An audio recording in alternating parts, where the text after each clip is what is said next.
Hello everyone, I'm your teacher, biology teacher, and today you're going to spend approximately 60 minutes with me and we are going to learn a very important and yet of course very difficult topic, that's chemistry of life. So in this topic we're trying to cover the whole topic today, and this is good for AS level students, A level students and IB students as well. So welcome to the channel Creative Learning Resources, and thanks to all the other teachers and supporters who have made this possible for us today to learn in this new and motivational way. So first of all, we have to understand that in this topic, the chemistry of life, first of all, many students thought that, or many people who have seen the post on the YouTube or on their Instagram or on their YouTube, or they have seen the post on the WhatsApp, they thought that it's a topic of chemistry. It is chemistry, there's a lot of chemistry in this topic, but we are going to learn today the chemistry which involves or which is related to all the biological molecules. According to the topic, according to the syllabus, both of the IB and the AS level, basically it's a topic 2 of both of these syllabi. So this topic 2 we're going to learn today, and which chemicals we have to know. There are two types of chemicals. One type of chemical, that is organic chemicals, and the other type of chemicals are inorganic chemicals. So we have organic and inorganic. The inorganic involves only one which we need to know for according to the syllabus, and this inorganic molecule is actually water. We'll see that if you can have time to talk about water, but most of our focus will remain towards the organic substances because that is quite challenging. Now we're going to learn which organic substances we need to know. The organic substances which you need to know, these are mainly, first of all, carbohydrates. So the carbohydrates, as the name suggests, it contains carbon. So obviously there is carbon in the carbohydrates, and then it is a hydra. What does hydra stand for? Hydra means water. So it means that it is hydrated carbon. Hydrated carbon means it is containing, obviously we know that water contains hydrogen as well as oxygen. So what are the elements which are making carbohydrates, which are involved to make carbohydrates? Then those are carbon, hydrogen and oxygen, because hydra is hydrogen and oxygen. So basically the main constituents of, or the main elements which are involved in the main composition of carbohydrates, that's carbon, hydrogen and oxygen. So we remember it by CHO. So this is CHO. So first we'll have a brief intro of all of these chemicals, and then we're going to try to go into the details. Second chemical which we're going to learn today, those are called as triglycerides. So the triglycerides are the one which are also commonly known as fats, okay? Or their other name, which is very extensively used, that is lipids.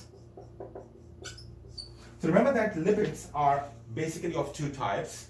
One type of lipid, they are called as fats, and fats are solid at room temperature, while the other type of lipids, these are liquid at room temperature, and they are called as oils. Yes, all the oils which you use in your home for cooking, for any other purpose, that is like including olive oil, including sunflower oil, and any other type of oil, that is actually the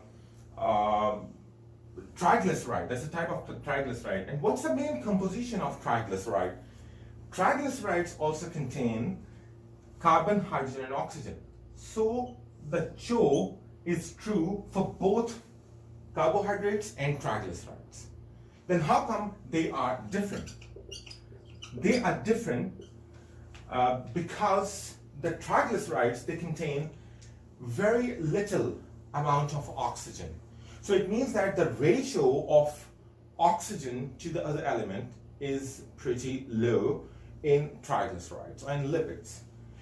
And what is the ratio in carbohydrates? You also need to know that usually the ratio of hydrogen to oxygen, that is always 2:1.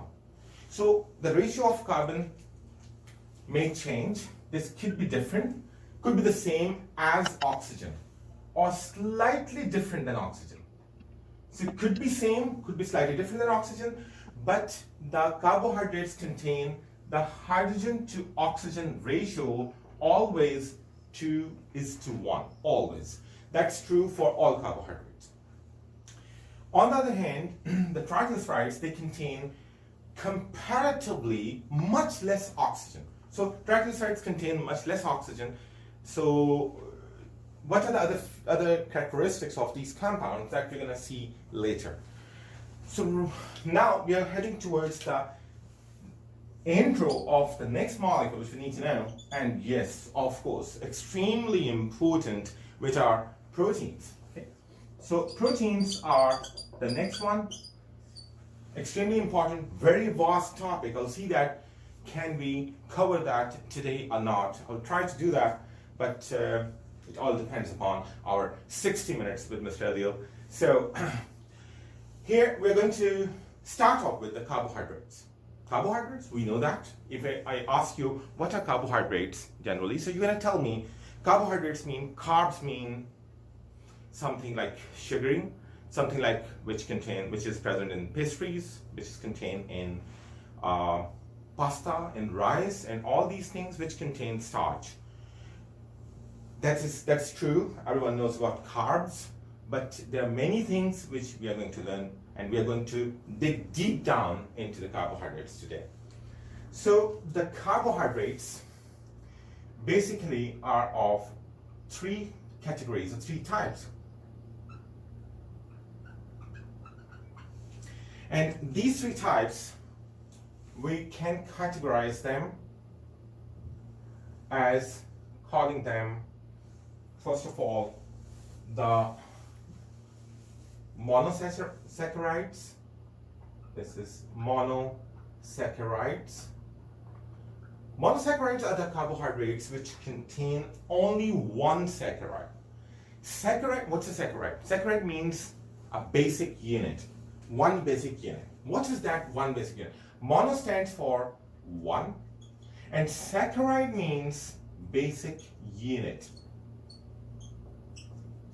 So the monosaccharide, that's the first group or first class of the carbohydrates which contain only one saccharide, one basic unit. And one basic unit means it's just a glucose molecule. Generally, for both AS and IB syllabus, you only need to know that the carbohydrates, monosaccharides, the one basic unit, this basic unit is actually glucose. That's a general thing. But in a strict sense, we should say that it is actually a hexose sugar. So a hexose is considered as the basic unit. The basic unit for all the carbohydrates. All carbohydrates are made up of some basic units. And in most of the cases, in more than 95% cases, this basic unit is a hexose sugar. What's a hexose sugar? Hexa means 6.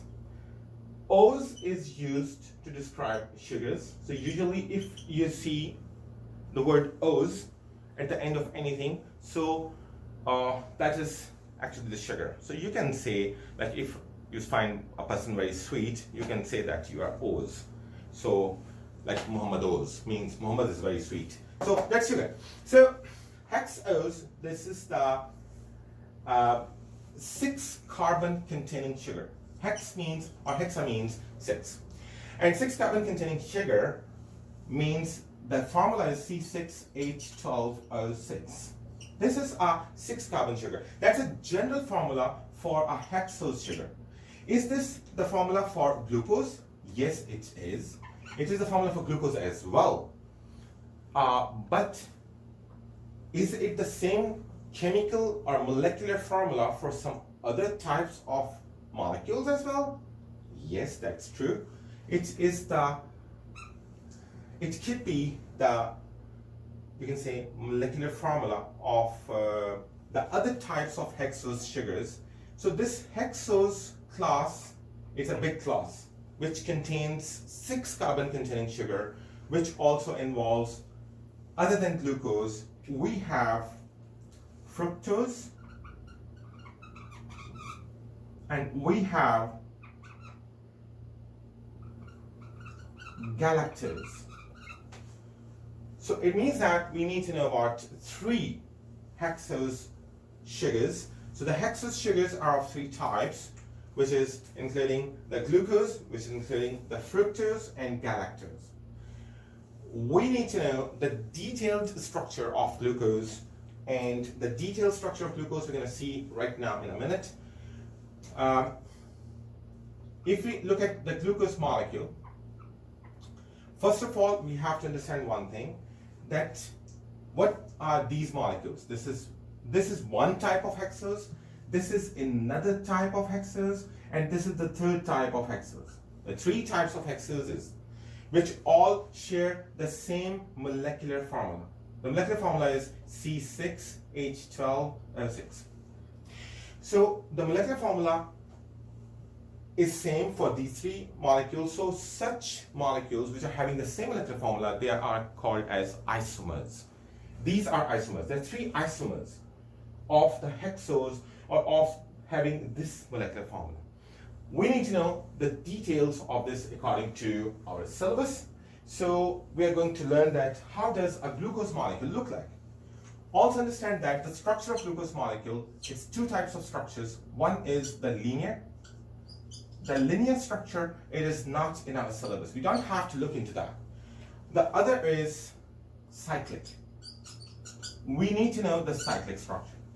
So the glucose, the cyclic glucose molecule, we have linear as well, but we don't have to worry about that. We don't need to know that. So the glucose molecule,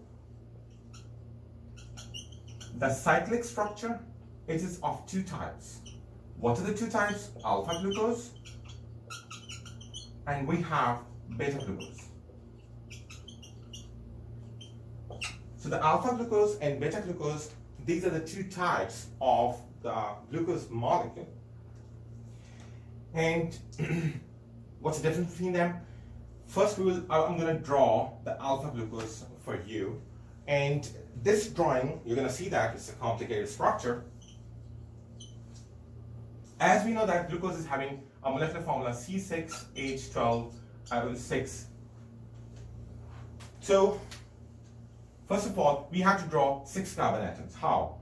We'll draw, we have to draw a hexagon. We know that it's a hexose sugar, but this hexa, sometimes students get confused. They think that it's called hexose because of its shape, because it is actually having a 6-sided ring. A ring which looks like that. This is the hexose sugar. That's a ring. And in this ring, we have an oxygen over here at this point. This is oxygen. And can you put oxygen anywhere else? No. This oxygen position is fixed. That should be always there. And on the other hand, all the rest of the corners, okay, we have carbon here, another carbon here, and all of these corners are going to have carbon. So this is carbon number 1, number 2, number 3, number 4, number 5. Where is carbon atom number 6? Carbon atom number 6 is not the part of the ring. It is above the ring. And we should also know this thing, that the valencies mean the combining capacity of all of the elements, which are important for these organic molecules. For example, the combining capacity of carbon is 4, as well as the combining capacity of nitrogen is 3, combining capacity of oxygen is 2, and combining capacity of hydrogen is 1. You need to know the combining capacities of all of these elements. You have to memorize them. It means that each carbon atom should have 4 lines coming out from it, and it can attach. A carbon can attach, so understand this thing, carbon can link to 4 hydrogen atoms, or carbon can link to 2 oxygen atoms, because oxygen itself has a combining capacity of 2, and carbon can link to 1 nitrogen and 1 hydrogen.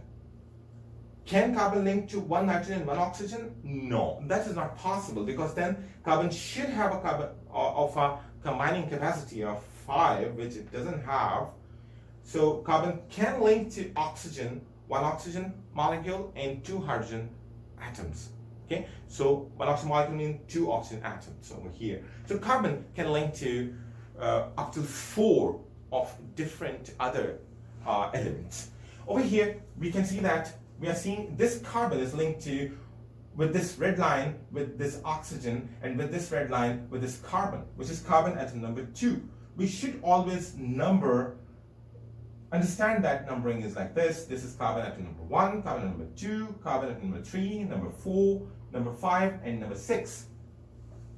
Can we do numbering in the reverse order? No. It should be clockwise, starting from the first carbon to the right of the oxygen. We cannot change this order. We have to go always the clockwise. Now, we're going to look into the rest of the valency of carbon. So this carbon, as we already have said, that should have 4 valencies. Similarly, this carbon also has 4 valencies, 2 red lines, 2 blue lines, 2 red lines over here, and 2 blue lines over here. 2 red lines, 2 blue lines, 2 red lines, 1 blue line, 1 black line, and then 3 blue lines. So each carbon should have 4 lines coming out from it once you're drawing the structural formula. This is the structural formula of glucose.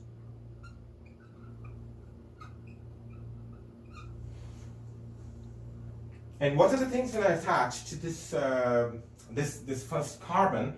There will be a hydrogen on the top and OH at the bottom. And same pattern will be followed to carbon atom number 2. The hydrogen on the top and the OH at the lower side of the axis. It's not the same axis, it's a z-axis. It's the, like, if it's one plane straight, so if the whole molecule is straight like that, so the hydrogen is on the top like that, and the OH, hydroxyl, is at the bottom. So like, imagine this is the whole plane, and this is the molecule, so the hydrogen is linking to the top, and the OH is attached at the bottom. So imagine that, like, these caps of these markers are representing the hydrogen and OH. Now over here, we're going to learn that the third carbon doesn't have the same sequence. It's having the OH on the top and H at the bottom. Do you have to memorize that? Do you have to keep it in your head that the third carbon is having the OH at the top and the H at the bottom? Yes. Answer is you need to memorize that. There's a pattern. So it's down, down, up, down for the alpha glucose. Alpha glucose is down, down, up, down. Memorize that. So it means that I said down, down, up, down. So the OH should come over here and the H should go there. And going to the fifth carbon does not have any OH attached to it, the way in which it is attached to carbon atom number 1, 2, 3, and 4. Now we're going to see that the OH is not here. We only have a hydrogen attached over here. One more thing I would like to mention over here, usually students always forget about the hydrogen over here and students lose marks. I have seen this happens quite often. Students forget to put this hydrogen over here, so always check after drawing the structure in your exam that you have put the hydrogen to the carbon atom number 5 or not. The 6th carbon is having an OH. You can put it anywhere, it doesn't matter. It is like it's on the right, and then rest of the 2 is hydrogen. After drawing the structure, if you count the carbon atoms, they should be 6. If you count the hydrogen atoms, they should be 12, and the oxygen atoms should be 6. If it's any other number other than these numbers, if your structure does not have 6 carbon, does not have 12 hydrogen, does not have 6 oxygen, so it means that you did something wrong, check your structure again.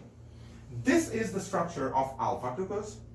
What is the structure of beta glucose? Beta glucose is basically quite similar structure, like you can say identical with one exception, with one change. And what that change is, if you just remove the oxygen from here and then replace it with hydrogen, and like you just swap their positions. So the hydrogen is down and the OH is up. Okay, that's only with carbon atom number 1. Nothing with this is not with all of them. So they just got swapped. And that's how this turns into now the beta glucose. So beta glucose is having this just one difference from all the alpha glucose molecules. What is the importance of that? Beta glucose is actually a structure. This structure actually supports the formation of the cellulose in the formation of plant cell walls, which we're going to see later. And this particular feature of flipping this OH from down to the top, that is important because that's going to give the extra strength, extra tensile strength to the molecule. And that molecule, the beta glucose, so here we have discussed that beta glucose is useful to make cellulose. Ose is a sugar, we have already discussed that. What type of sugar is that? We're going to see that in a minute. So we have learned that over here we have alpha glucose. Alpha glucose, the same setup, except alpha glucose is OH position down, down, up, down. Okay? Down, the alpha glucose is down, down, up, down. On the other hand, the beta glucose is up, down, down. So beta glucose up, down, alpha glucose down, down, up, down. Okay, now we are going to see that what is the difference of the alpha glucose with the other molecules. And we can erase this part of the board.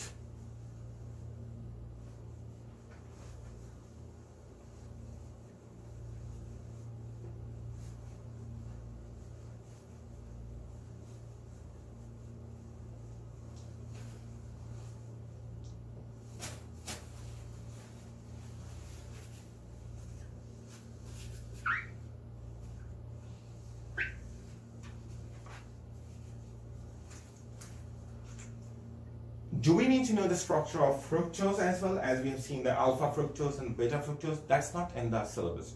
You don't need to know that. But one thing you need to know, that one thing which you need to know is the fructose is actually not having a hexagonal ring. Remember, once we drew the hexagon, we said that the structure is hexagonal. So this is true for the glucose. But the fructose does not contain a hexagonal ring. If you see, they have shown a molecule in the question paper. You are seeing an oxygen over here, and then having a side group over here. So this is called as the side group. This is side group, sometimes also referred as the bulky side group.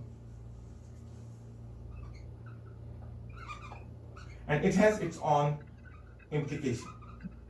This bulky side group is actually having a special role in the formation of cellulose, the cellulose which is gone, erased. Okay, so if you look at the structure and if you count the number of carbon atoms in the hydrogen and oxygen, and then you see it is C6H12O6, but the shape of the molecule is pentagonal. It's a pentagon. It is not having 6 sides, it's having only 5 sides. Then this molecule is basically fructose.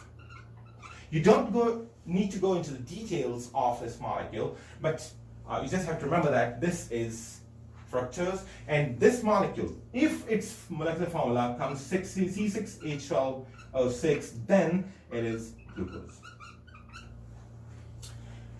Galactose, you don't have to touch that, but we need to know that how come these monosaccharides, they combine together in a specific way to make a disaccharide. And before jumping into disaccharide, I would like to tell you that we can draw this structure, which looks quite complicated now, in simpler way. In the simpler way means sometimes they don't draw carbon, they just draw the OH and H by drawing lines. So you can see all of these different patterns in the exam. So they can use the simplified structure as well. So this is H up, OH down. So they just draw lines over here, and then this is CH2OH. Instead of writing down the whole thing, it is now a simplified way of showing the same molecule. So the OH, remember, down, down, up, and then down. And the rest of the things, this is hydrogen, hydrogen, hydrogen, and this hydrogen, which students miss. So this is a simplified version of this molecule. Even they can go more simpler. Sometimes they don't even draw the, what you can say, they don't draw H, they just draw OH, because that is more important. Actually, everything is important. You can't say that Mr. Adeel said that OH is more important, so you just start skipping the H from all the molecules. No, everything is important. But actual importance is of like, which is giving the type of the molecule, alpha or beta, that is the OH. And the OH is up and OH is down over here. And then they just show CH2OH over here. Even more simplified structure they can draw. Like they don't write anything, just draw lines down, down, up, down. And this line is crucified. Because this should not be just like a line. Because this line is indicating over here that this is actually an OH. Okay? And if you just draw a line over here, it means that you're referring that an OH is over there, which is wrong. It's a different group, which is the bulky side group, CH2OH. So that's why, like, this simplified structure should have a shape like that. So we're going to erase these molecules, keeping in our head whatever we have learned over here about the basic molecules. I'm leaving the basic molecules so we can have the idea while we are doing the next group of carbohydrates, which is the disaccharide. You can grab a cup of water while I'm raising the board. Sorry, you missed your chance. I'm done. Okay, so yeah, I know. I am trying to read the comments, but I would like to try to finish something today, something productive. Really sorry, like there's so many people. Thank you very much, all of the colleagues, all of the students who are here, who are watching, and I'm sure enjoying a lot. Last one is having so many questions. So now we have erased this whole side, and we are going to see that what will happen if we are combining 2 units, 2 of the monosaccharides, we have combined them. What are we going to get? We are going to get a disaccharide.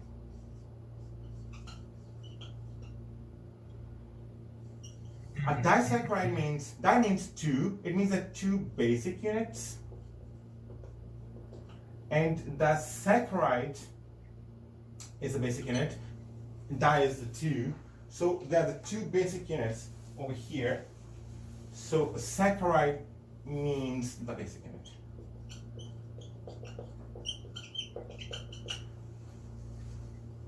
So okay, how can we get a disaccharide? Actually, we have seen that if a glucose is having the monosaccharides, they are of 3 types, and a glucose molecule can combine with another glucose molecule. This is a glucose, it's combining with another glucose. And how does it combine with the glucose? That we have to see the structure of that, the chemistry of that. The glucose molecule here,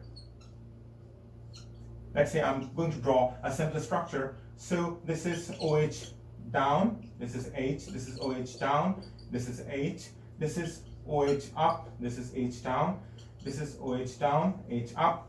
And then we have the side group CH2OH, and then it is going to combine, this molecule is going to combine with another molecule of glucose. And this other molecule of glucose, this is oxygen, and then this is the OH down, this is the alpha glucose, this is OH down again, this is H, this is OH up, H down, this is OH, this is H, and then this is CH2OH, and this is hydrogen. How many of you were shouting that I missed the hydrogen here on purpose? Yes, how many of you are shouting? Talal? No, you didn't say that. Anything? Joseph? I don't know. I didn't check any comment. The laptop is far over there. I'll check the comment after the class because I would like to finish this thing. So now we can see that this OH over here. So look at this thing. The OH is going to get removed from here along with this hydrogen. So this OH and this hydrogen is going to make water. This is H2O. And this water, H2O, is released from here. Once it is released, what is left behind? There's an oxygen. And one valency of this carbon is free.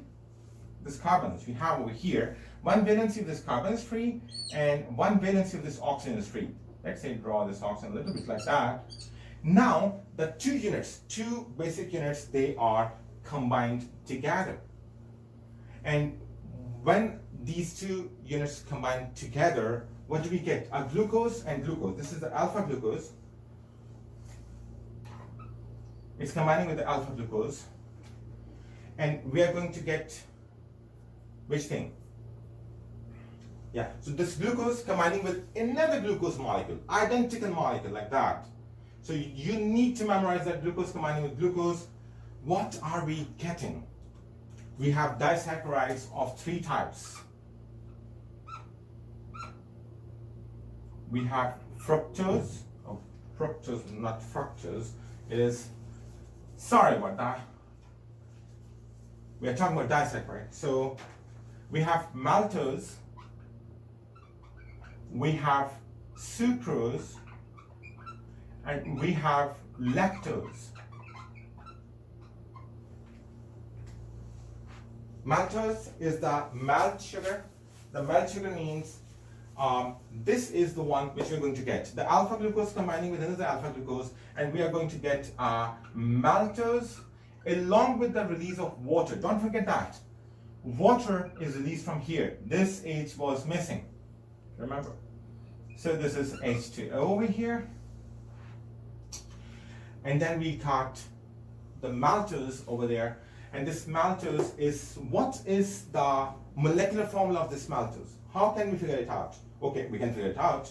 We can write down C6H12O6 plus another C6H12O6. If you sum them up, you'll get C12H24O12. But don't forget that the water is released. So you have to subtract water, H2O. If you subtract that, you'll get C12H22O11. That is the formula for all disaccharides. So all disaccharides have a formula of C12H22O11, and that we have seen that how does it work. What will happen if you replace the alpha glucose with this one alpha glucose with our fructose? What are you going to get? We're going to see that in a minute. But before that, we're going to learn something. The name of this process. This process of combining the alpha glucose with another alpha glucose, this is called as condensation. So condensation is the process in which the two smaller units, they combine together and then they make up one big larger unit along with the release of water. So the release of water is the sign of condensation. Can this water be added back? Yes, it could be added back. Can this will go back and get separated as it was in the beginning? Yes, it could be.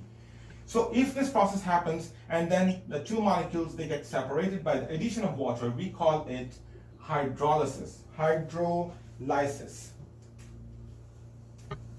So this process, like the reverse of that, this is called as hydrolysis. The word lysis means splitting or breakdown. So this is lysis. Lysis means splitting. Hydro means water.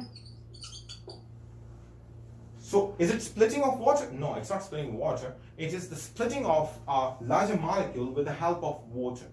Okay, so it means that hydrolysis is the process of reverse of everything. Once the larger molecules, they combine with water, and then eventually they're going to break down into two smaller units. So we are going to see that if we replace one of the alpha glucose, not both, because in the process of condensation, one molecule should be alpha glucose. Means all disaccharides, they contain at least one alpha glucose. Alpha glucose, at least one of them is not going to go anywhere. So if an alpha glucose is combining with the fructose is going to join with the alpha glucose to make what? Yes, you're right. This is called as the sucrose. This sucrose is the table sugar. Like the sugar which we use, we put it in our coffee, in our milk, in our drink, and everything. So this is along with water, H2O, and the alpha glucose and the fructose combining together during a process called as condensation. And this process of condensation actually helps to form the sucrose molecule, having the molecular formula C12H22O11. Sorry about the squeaking sound. I'll try to minimize that. So over here, we got the bigger molecule. And what will happen if we break it down? If we break down the sucrose, we can do the process by hydrolysis, and we will get the fructose and galactose back. Do you need to know the details of the structures of the fructose reacting to the glucose? No, they never ask you. Neither in AS or A levels or neither in IB. Okay, so we have learned this thing. Now it means that obviously we are going to check that if we replace the fructose and combine the glucose with the galactose, what are we going to get? So if you put the galactose, and of course now you can guess that easily, you're going to get the lactose. So this is galactose, and then you're going to get lactose. And what is a lactose? You know, what's meant by lacta? Lacta means milk. Okay, so the lactose. So lacta means milk, and the ose means sugar. So what does the word mean? It means that milk sugar. It's a sugar present in the milk. So milk contains sugar, and this sugar is important because this sugar is the one which is going to give us the primary energy. It's a primary source of energy, carbohydrates. This sugar can easily be broken down into galactose and glucose with the help of an enzyme in our body, and that enzyme is called as lactase enzyme. So this lactose is acted by an enzyme, lactase. Remember this thing, this is a very, very common myth. Whenever we talk about the condensation, hydrolysis, anything which is happening inside living things, not any chemical reaction can take place without an enzyme. For every chemical reaction, you need an enzyme. For even condensation, you need an enzyme. Without an enzyme, no any chemical reaction is going to take place in our bodies. So the lactase is the enzyme which is going to act on lactose, and then we're going to break it down. So this lactase helps in the hydrolysis of lactose, and we get galactose and alpha glucose. And once we get the galactose and alpha glucose can easily absorb into our cells, and then this is going to provide energy. Same is the role of the galactose as well. Problem. What the problem is some people, they have a defect in the gene. So that defect in the gene, they cannot make a functional copy. They cannot make a protein. There's an enzyme, it's a protein basically. They can't make a protein which is functional, so they are making lactase enzyme, but that lactase enzyme is active site, you know that the concept of active site. So the active site is altered, it's distorted. So their lactase cannot break down lactose, so they don't have an enzyme to break down lactose. That's why those people are called as lactose intolerant people. So we have learned that if we are combining two of the monosaccharides, we are going to get a disaccharide. And disaccharide includes maltose, it's a malt sugar present in malt, sucrose, cane sugar. They have their common names. Like this is the malt sugar, this is the sugar which is called as cane sugar. Because why is it called cane sugar? Because it is obtained from sugar cane.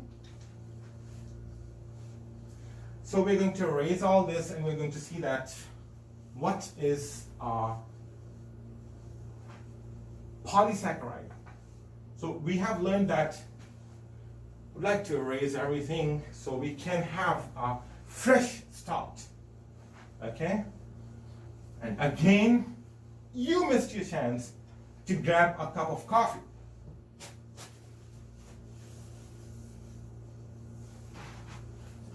I can offer you one, but after the lesson, not during the lesson. Okay, so we have learned this thing that we have the carbohydrates, which are of three types. One is monosaccharide, other is disaccharide, and then we have polysaccharides. And then we are going to learn right now what are polysaccharides. And the polysaccharides are the molecules, they're the carbohydrates, which are basically many of the monounits combining together. Sometimes they're the di, and then di turn into poly.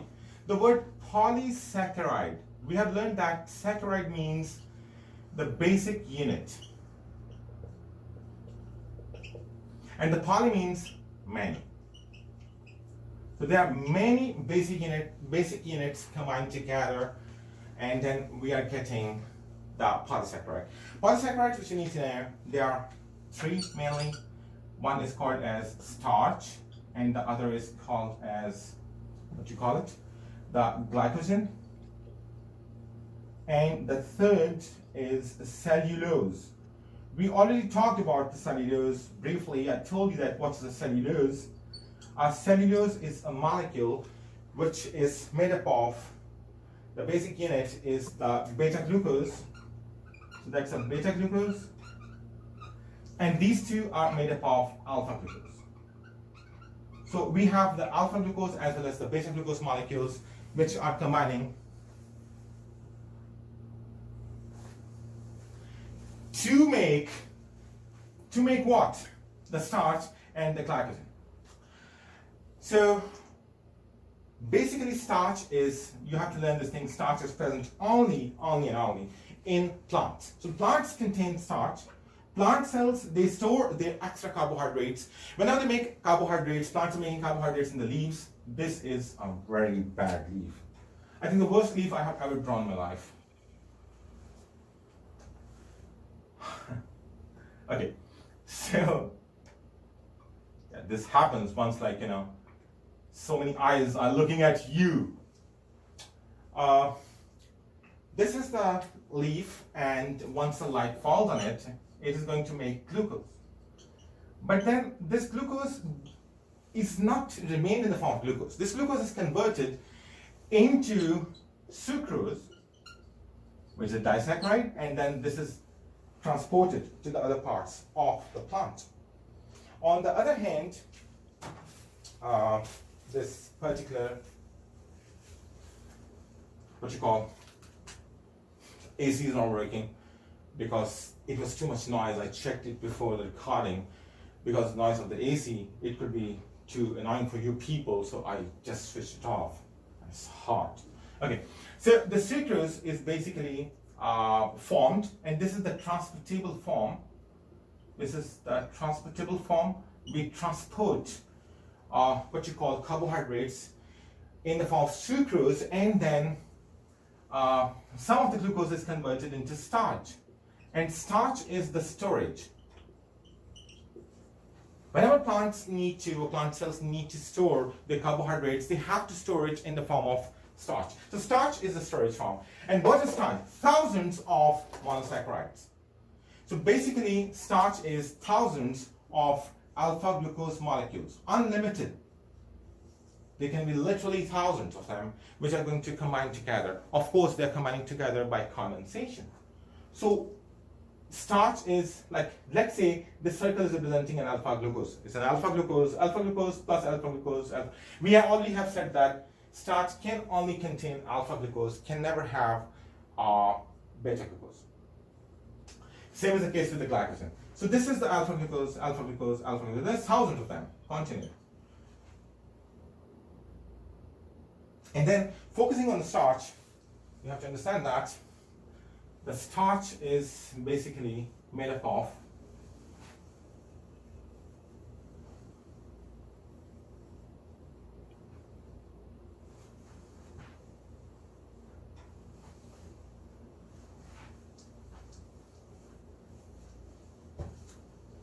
the starch is mainly made up of two types of molecules, and or you can say they have two types of chains. So one type of chain is called as amylose, and the other is called as amylopectin, or amylopectin, whatever you want to call it. So it's amylose and amylopectin, or amylopectin, or amylose. So they're the two different kinds of chains. These two chains each other, and one chain is just like unbranched. But remember, all of the starch as well as glycogen, they are spiral rings. Why are they spiral? Means all of those thousands of molecules, they combining together. This is an alpha glucose molecule combining with another alpha glucose molecule by glycosidic bond, and we call this glycosidic bond as 1,4 glycosidic bond. Why 1,4? Because we know that this is carbon atom number 1 and this is carbon atom number 4. That's why it's called as 1,4 alpha glycosidic bond. And once they are combining together, you can see that this chain is not staying straight. This is bending. And why is it bending? The reason is due to the bulky side group. Remember this thing that these side groups, they repel each other. The electrons, the pairs of electrons, they repel each other, and then because of the repulsion, in order to minimize the repulsion, these side groups are pushing the next unit further away, or trying to push it further away. That's why it all keeps on bending. And once it all keeps on bending, it keeps on making a spiral. We call it helix.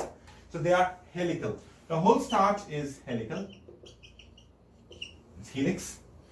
And then we have amylopectin. The difference between amylopectin, you just watch, you just look at that and tell me what the difference you have noticed.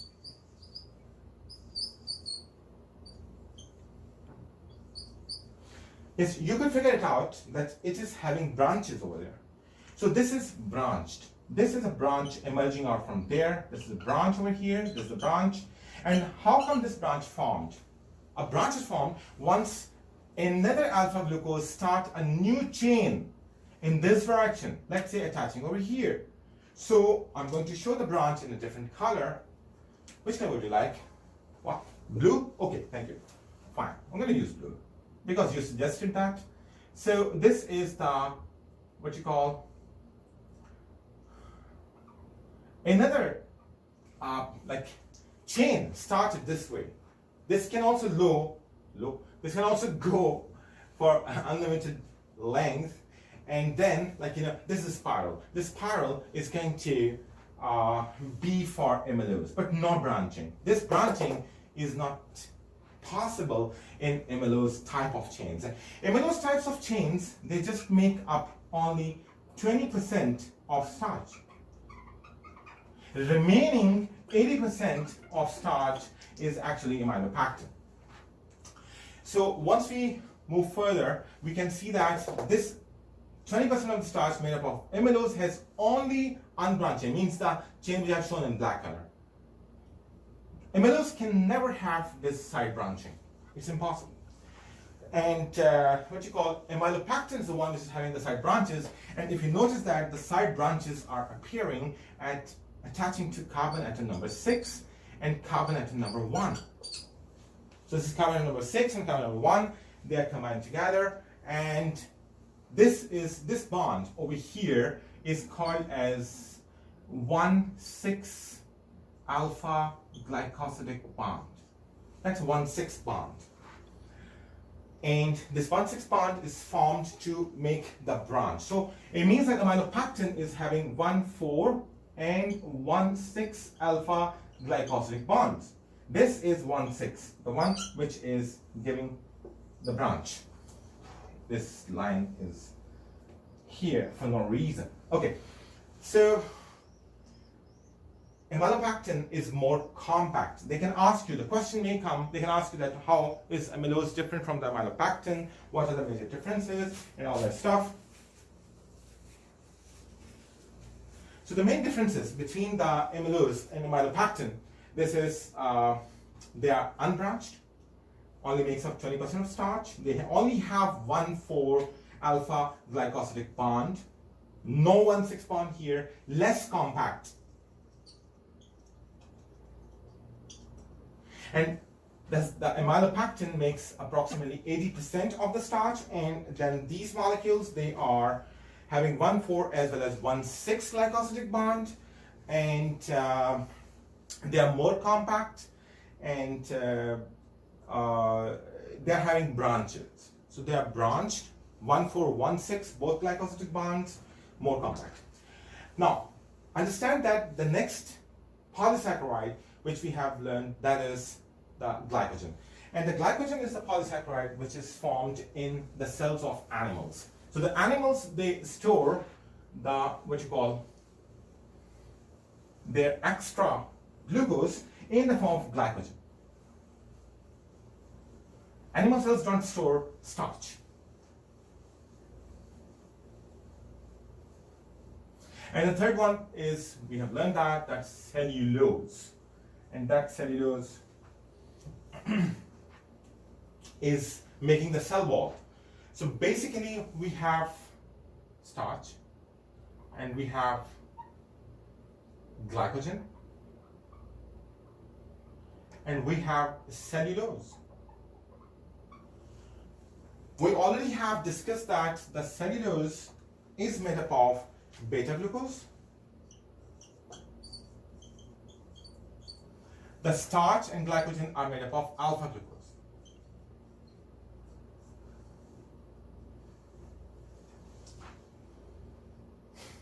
Glycogen is present only in the animal cells. Now we're going to see how is glycogen different from starch. First of all, starch is made up of two types of chains, amylose and amylopectin. We don't have the same scenario over here in the case of glycogen. Glycogen is only having one type of chain and it doesn't have a name because it's just glycogen. So this is glycogen.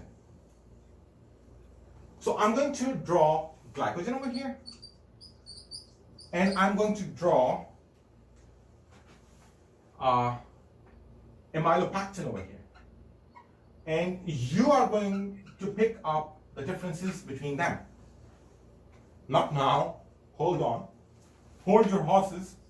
So now this is, or I know that your horses at the moment, they are trying to escape to get some food. Me too, by the way. Okay, so now we can see that over here, what is happening? What's the difference? Now you can release your horses and you can guess. Yes, yes, yes, yes, I can. Yes, everyone is shouting that this one is much more branched. Glycogen is much more branched as compared to amylopectin. This one is amylopectin. This is much less branched, and both of them, they have the similarities are, this is having 1,4,1,6, this is having 1,4,1,6, and then both of these are having branching, but more compact, less compact. This is the main difference. So we can write it down. So this one is more compact, and this one is less compact. So amylopectin is less compact, the glycogen is more compact. And the cellulose, we already have discussed that, beta glucose, and the beta glucose, the units, they are actually flipping. This unit making 1,4-glycosidic bond, and the next unit is actually flipped at its axis, it's 180 degree. So the bond which is going to form next, so this bond is not downward, this bond is upward. So wherever the oxygen is, the bond forms at that side. So this you can see like that. So because every next alternating unit is flipping, there is no problem of the repulsion between the bulky side group. This is the bulky side group. It's over here because it got flipped. And why it is flipping? Because remember that it's having OH up, and the next one is having OH down. So this is carbon number 4. Carbon number 4 is having OH down. So the two OH should come at the same alignment. Now it is flipped. So this is carbon number 1 now, and this is having the OH over here. This is carbon number 4. This is having OH at this group, because look at that. This is straight. So it's up, down, up, down. So this is OH down. That's how you can make the bond. That's why they are flipping. But as they're flipping, that's the thing, that the chains are straight. So they make straight chains, and then they are having the hydrogen bonding between them as well. Hydrogen bonding is between the spirals of the amylose and amylopectin as well, which give them extra strength. Okay, so I think, students, it's time, and we have, alhamdulillah, covered all the carbohydrates, and thank you very much for all the people who joined, and I hope that today's lesson is very beneficial. After the lesson, I'm going to look into all the comments, and in the next live session, I'm going to put the answers, or we are going to discuss the answers of any questions. Today, I didn't do it as a Q&A session. I just wanted to just cover at least one main topic, so we can get maximum benefit from this 1 hour. So next lesson, I'm going to answer all the questions which I'm going to put down over there in the comments, and I'll also put down the answer, not just in the live session, answers over there in the comment section. Like this video and hit the subscribe button, and in the next live session we are going to cover the remaining part of the chemistry of life. So hope we have learned something. Thank you very much for coming and joining, and thank you all the people, all students and all teachers to support me. Thank you. Take care. Bye-bye.